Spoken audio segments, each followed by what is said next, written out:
Welcome everyone. This is Wisconsin Shoe Guy, and it's been a while since I've recorded a video like this, but I've had a lot of questions regarding my purge and what led to my purge. And there were 28 pairs of shoes that I let go very recently, and wanted to walk you through kind of how I go through the collection and how I decide what to remove.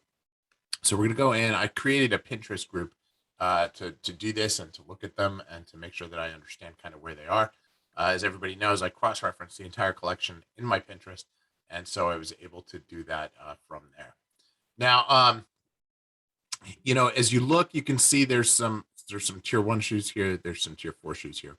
I really looked at a lot of different reasons for letting things go, but the main reasons were fit. That was the primary driver, and then others were just brands that I decided were not going to make the cut for the top 40. And so I had to take a look at that and make some hard choices there. So some of these may surprise you, some of these may not, but at the end of the day, I think it's part of the process of just deciding how we're going to go about it. So uh, start off here with first pair of custom shoes I ever got. And these are these boots. And it's weird to give away a boot that has your name on the inside. Um, I really kind of that kind of freaked me out a little bit. But these are great boots. I really loved wearing them. But it got to the point where I really needed an insole every time I wanted to wear them, and it just seemed like that was kind of wasteful. So I did let these go. Uh, in retrospect, I should have grabbed the laces off of them because these are great laces from other pair of boots. But just decided that was it was time to move on. And even though they fit in my collection strategy with split toe boots, decided that that was not the right place to go. So let those go. Then I only have two pairs of black shoes, and I let one of those go. And in retrospect, if I'd asked my son, he would have asked for them. But these are the Crockett and Jones Weymouth, which is hand grade, and I actually gifted these to a colleague of mine. But this is I made the decision on these simply because of fit. Um, Arguably, this last is just a little bit longer than the other lasts at Crockett and Jones, and where most of them I really do need a 10. Otherwise, my foot cramps when I'm not walking, which is a bad thing. I just needed to.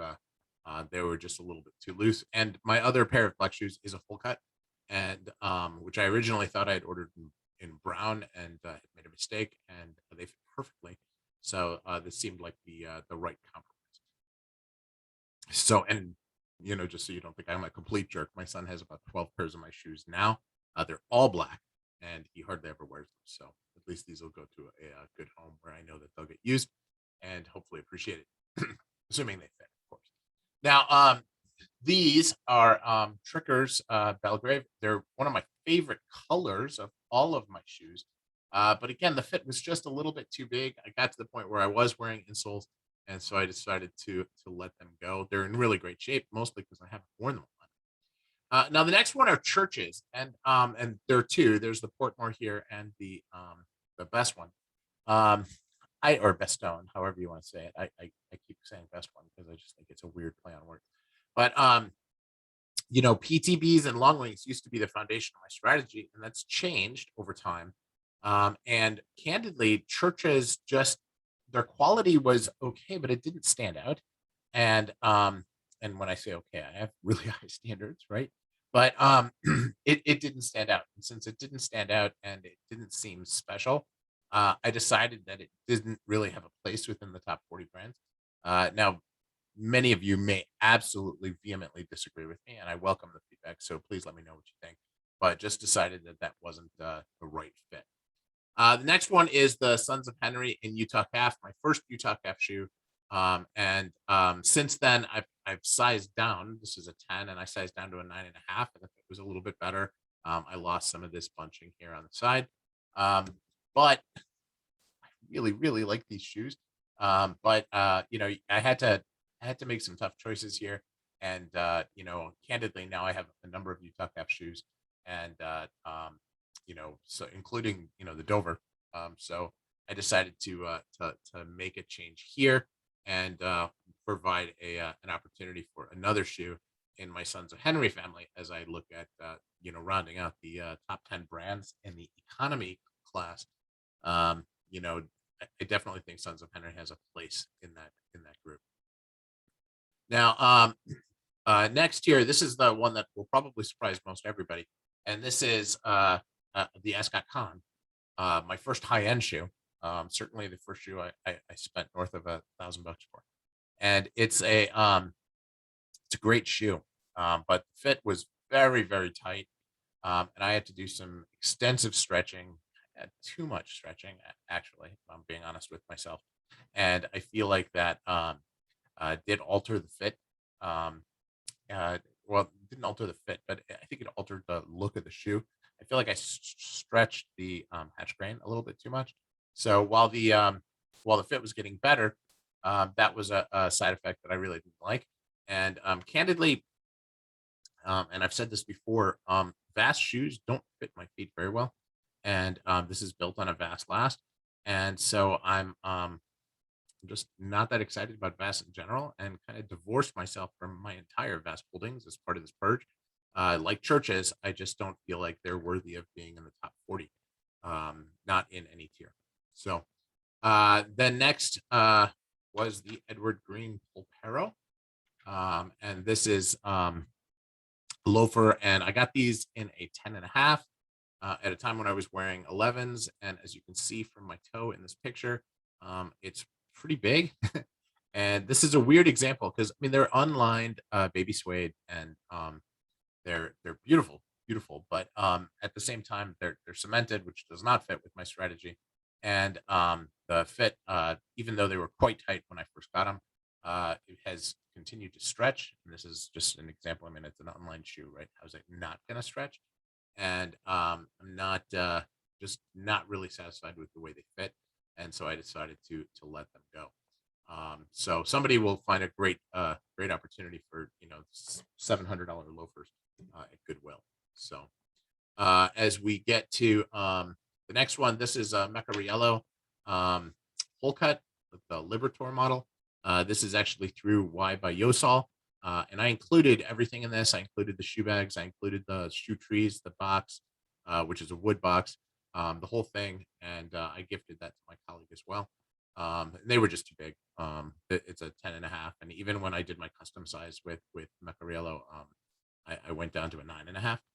So you just, I had to wear an insole, and why do that? That's no fun. So now the next one, this is a pair of Permina. They're Capto Oxfords, which are not part of my collection strategy. And they also were 10.5 back from the days when I wore an 11.5. And they had a little bit of over absorption of pure polish cleaner and conditioner on one spot on them. And that kind of took me off, candidly. And not that it's pure polish's fault, because I just rubbed it in too hard because there was a stain. But just decided I was going to let that go, let that be somebody else's challenge and reward. Looks like I have these boots in there twice. That's kind of weird. Then I had this my Vass, my other pair of Vass, which I talked about before. Now Barbonera makes really great shoes. These were recommended by the Shoe Snob on his blog, and I gave them a try. They're really cool. This was a really cool waxy kudu. I really liked the waxy kudu part of this. But again, the fit was just a little bit off, really over the vamp. At the instep, the fit was not as tight as I'd like, but it was not loose, right? But over the vamp, it was a little bit loose. And at the end of the day, I decided that from a brand perspective, they really don't make another shoe that I like. And so if they don't make another shoe that I like, I can't have 3 of these in order to be able to make my decisions on brands. So I decided to let them go purely for that reason. This isn't a case where I'm divorcing myself from the brand as much as where the brand really doesn't fit the criteria of the overall exercise. But I am glad that I got them. I'm glad that I had that experience, and I'm really grateful that Justin had pointed them out. The next one is TLB. These are a custom pair of derbies that I had done in TLB from the main line. They had a little bit of an issue on the heel, which Tony didn't actually recognize. but it wasn't lasted quite perfectly on the heel. So there was like a little bubble, and that I never obviously never forgot about that. And but the shoes themselves, they were okay. They fit okay. But at the end of the day, I decided that the main line really wasn't going to make the list either. I'm going to stick with Artista. I think the Artistas are fantastic, but really want to kind of focus in on that part of the line. So I decided to let all my mainline shoes go as part of TLB.